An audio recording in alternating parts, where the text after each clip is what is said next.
Magandang araw mga bossing, welcome sa Promote PH. So ngayong araw mga boss, fast brake unit ulit tayo. Bagong dating to mga bossing na Ford Ranger wild track na 4x4 naman to mga bossing, no? So nakaraan meron pa tayong available na 2023 model. So nandito pa rin naman yon and available pa rin siya for fast brake. Then ngayong araw may dating tayo na 2017 year model to, 6-speed automatic to na 4x4 mga bossing. So mileage neto 114,000 kilometers. So pakita lang natin ang bahagya yung buong unit. So may mga ilang mga bossing, may mga ilang issue sa body mga boss. Pero sa makina wala tong issue, sa body lang mga bossing. Na may mga dent ng bahagya mga boss. So yun papakita natin. So dito muna tayo sa side. Sa gulong neto mga bossing is naka Black Mamba na mga bossing R20. So alam naman natin pag mga ganyan mag, so talagang ranging yan mga bossing 50,000 pataas mga boss. Then ito yung kanyang front area. So meron siyang nilagay na dito mga bossing. So nilagyan siya ng fender liner mga boss, no? So dahil nga ito yung 4x4, so nilagyan siya ng fender liner para sa ganon yung mga asphalt, mga putik, so hindi direct sa body mga boss. Then meron din siyang snorkel. So pwede to sa river crossing mga boss, no? Coding nito is Friday. Then may 4i sensor dito sa kanyang front area, naka-projector yung headlight. Then meron pa siyang binago rin yung kanyang front grille with Ford logo. So yan mga bossing, may LED light din yan.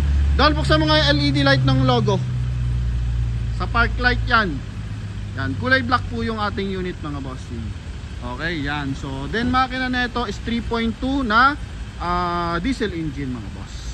Okay, so front area, then side mga bossing.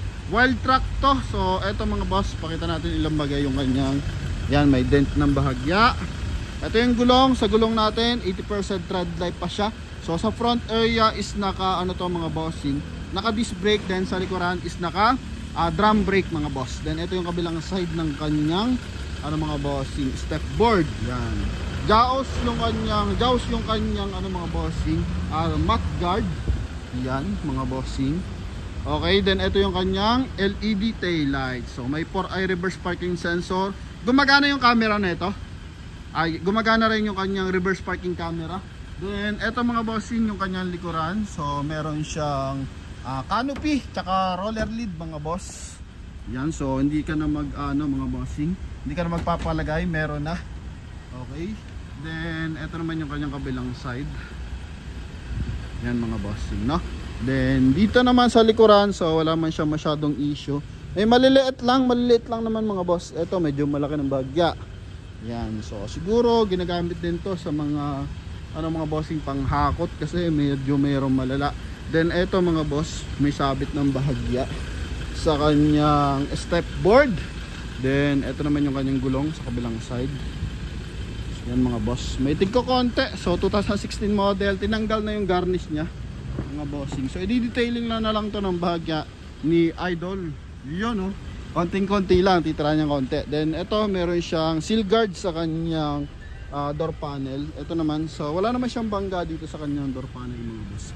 Ikutan natin lahat ng pintuan. Okay, may mga dent lang yan. Not sure lang kung ano nangyari dyan.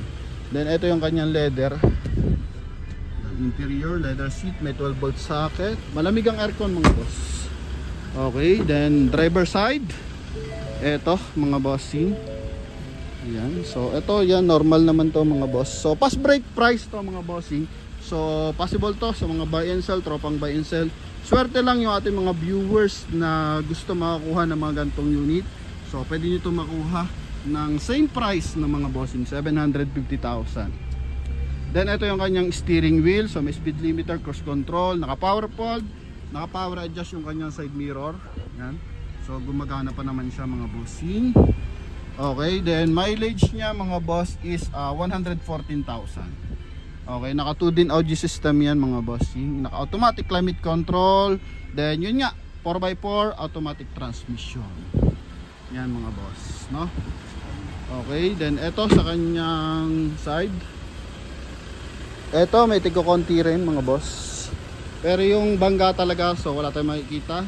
Naka-magic din tint mga boss, no? Then meron siyang roof rail. Then pasilip natin yung kanyang engine bay. Ikutan ko lang ng bagay yung kanyang kabilang panel. no? Yan. Sa front area, ito. Maliliitan lang naman yan, boss, no? Wala talaga yung lubog. Okay? Mga baon talaga, mga boss, na galing aksidente. Ito naman, walang isyong ganun, mga boss. Okay. So, ito mga boss. Alright. So, yan mga bossing, no? Idol, pa-open ng ano? Engine bay. So, dito, may kita mo yung labas. Idol, pa-open ng engine bay. Yung labas niya, so yun na po. Then makina, napakaganda ng makina na ito mga bossing. Mahalata mong galing putikan yung ano niya, labas niya. Pero itong makina mga boss, ito. Ayan. Okay. Makinis pa, maganda yung timing, walang mga tagas. Sa mga interesado, pwedeng scan, pwede kayong magdala ng mekaniko mga bossing. Open tayo dyan. Alright. Mga boss. Makina na ito, 3.2 liters na diesel engine. Wala namang UP yung kanyang ano mga boss. Hood. Yan. Okay. Mataas yung mileage pero napaganda pa rin ng timing ng kanyang makina mga boss. Yan. So huling silip para sa ating Ford Ranger 2017 model, 750,000 mga boss. Yan. Okay. May interesado, so tawag lang kayo sa ating contact number na nasa screen. Connected po yan ng Viber and WhatsApp mga boss. Yan. No? Ang daming ano ni sir, inatinda na ano, tag dito. Samahan, no? Ng Ranger mga boss. Yan, halos kasali lahat si bossing. Okay, ito naman yung kabilang side. Huling sulyap dito mga bossing. So ito 750,000 ng ating Ford Ranger. So sa mga interesado, tawag lang po agad. Sinilip ko naman yung bandang ilalim, so wala naman mga leak. So pa-double check na lang sa mga mekanikong pupunta mga boss, no? So sa mga interesado, tawag lang po agad sa ating contact number na nasa screen. Connected po yan ng Viber and WhatsApp mga bossing. So shout out mga idol. Thank you very much and God bless you all. Bye bye.